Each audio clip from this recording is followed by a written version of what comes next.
So in today's update, Season 23 changed a little because the OG mode is now no longer the only mode you can play. Instead, the OG mode has 11 days left and is a limited time mode, and normal trios and duos and mixtape is back. Well, I say normal, trios and duos now have the Rift Relic Takeover. But the Rift Relic Takeover isn't exactly as we thought, and certain things seem to be missing, and there's other interesting stuff that was added in this update and more changes. So we'll go through all of that in today's video because today's update was a little bit confusing. So right now, if you hop into trios or duos, you'll take part in the Rift Relic Takeover. This is normal Battle Royale, except around the map, starting from round 1, all of these Rift Relics will spawn. They'll spawn everywhere, all over the map, and they're these little loot ticks that you have to break, and they will give you a bunch of different items. And all of the relic weapons are really powerful. They're like the OG versions of the weapons. So you have the full auto prowler, you have the OG G7 Scout, which is really overpowered because its fire rate is crazy, and it has sniper scopes on there. There's also the Wingman and the Spitfire.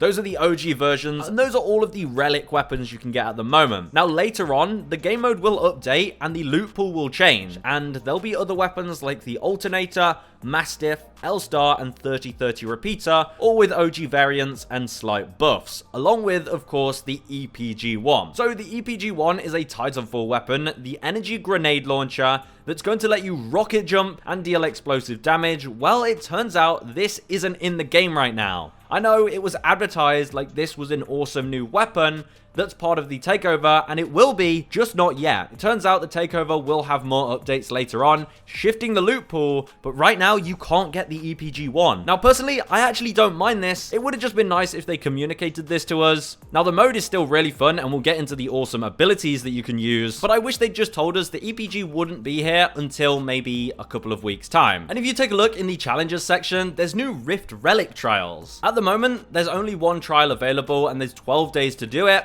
And there's 12 days remaining on it, and all you have to do is open 50 Rift Relics, and if you do that, you'll get a legendary Apex pack. You know, nothing crazy, but a nice free pack just for playing the new game mode. But as you can see, throughout the whole season, we're going to be getting new challenges, and when these challenges come out, it's likely that the loot pool for the Rift Relics will change, so maybe in 12 days, during the second update, we'll get the EPG-1, or maybe it'll take 19 days or 25 days, I'm not too sure. It will probably be in one of the next updates, but as you can see here in this challenges section, you can see when the new challenges come out to give you free items, and this is likely when the updates to the loot pool are planned. So what else can you get out of the Rift Relics? Well, you can get the new boost kits. These are a new survival item. It's a second survival slot that you can see, and there's only 3 of them in rotation right now. Now, there will be 5 in total that get rotated throughout the different weeks, but right now, the 3 abilities are as follows. The Hover Aim, which is pretty cool. It's actually from Titanfall, and it lets you float in the air by aiming down sight. So if you're in the air, just aim down sight with your weapon,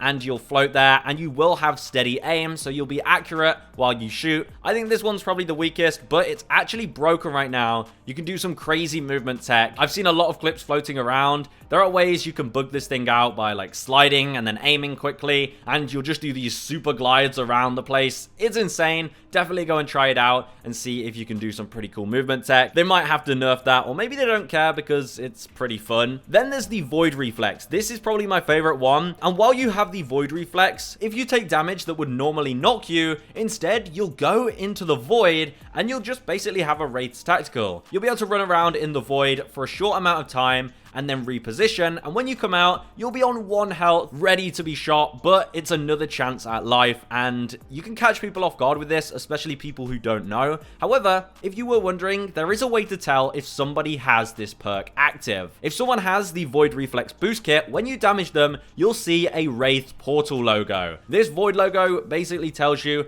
that when you knock them, they're not going to be knocked, they're going to phase shift, and when you actually deal the final blow, it will say across their name on the hit marker that they are going to be phase shifting. That's how you know you need to make sure you follow them and kill them as quick as you can. So yeah, that's my favorite boost kit. And then the other one that will spawn is the Squad Heal. This means that when you're using a healing item, you'll see a pink ring around you, and if any of your teammates are in this ring, then they will also get the healing effect. And there's no cap to this, so you could pop a Shield Bat or a Phoenix kit and it will fully heal your teammates if they're in it. It's not a percentage, it's the whole thing. So that is also a pretty good one, especially if you're playing a support legend who gets the double healing effects. So hopefully that clears it up. The mode right now is only those weapons and boost kits that I mentioned. Now, the other boost kits that will come in the other weeks are reactive regen, which is just health and shield bar regen over time. So it's Watson's and Octane's passive in one as a passive ability. That's pretty cool. And then there's also the Nessie boost kit, which will spawn some Nessies to come and fight for you, just like in the April Fool's mode. So that's the brand new takeover. Hopefully now you fully understand it and you don't keep hunting for that EPG because it's not actually in the game yet. Now, another thing that's quite confusing and has confused a lot of players is Lifeline's Tactical. Lifeline's Tactical right now is bugged. This thing does not work as intended for most games. If you hop in the firing range, hopefully it should work, and when you throw Lifeline's Tactical out, then you should see this UI. It's a bit like with Crypto's drone. You have the option to recall the drone or reassign it to a teammate. And when this works properly, what it lets you do is send your drone out to your teammate,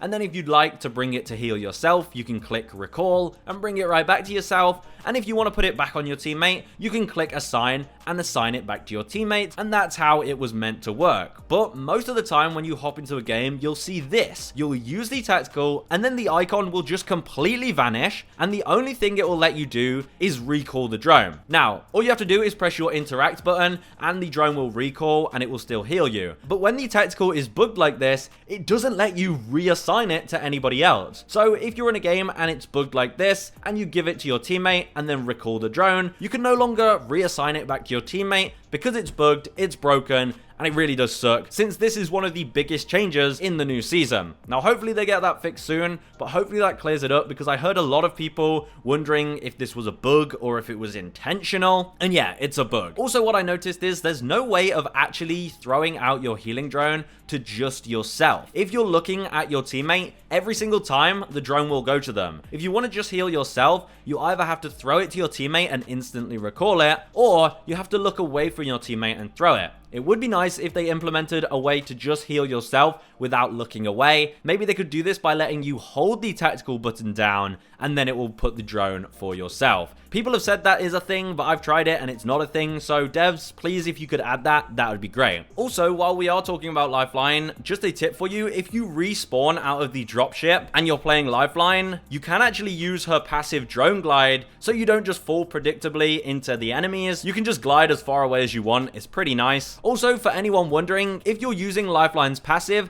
and you'd like to toggle the glide rather than holding down your jump button, if you head to settings in the gameplay section, you can change whether you want to toggle or hold the jetpacks. Now, this affects both Lifeline and Valkyrie, so you can't do them separately. If you switch it to toggle, it will also make Valkyrie's jetpacks toggle, so it's up to you, but I think toggle sometimes might feel nicer when using Lifeline's drone, and I thought I'd make sure you know that you can change that. Another thing you can change in the settings is the health and ammo pop-ups. Now, in Season 23, these can get quite annoying. When you lose any health or ammo, you know, it starts flashing on your screen and going crazy. Well, you can turn these off completely, or you can set them to limited so they only do it on critical health. I definitely recommend doing that if you're someone who's played for a while and you don't want to be seeing those. Another thing that was found was the brand new orange Nessie in the firing range. This is the Halloween Nessie, and to get this, all you have to do is go over to the door in the firing range and knock on it 3 times. All you have to do is punch it 3 times, and this is like your trick-or-treating for Halloween, and then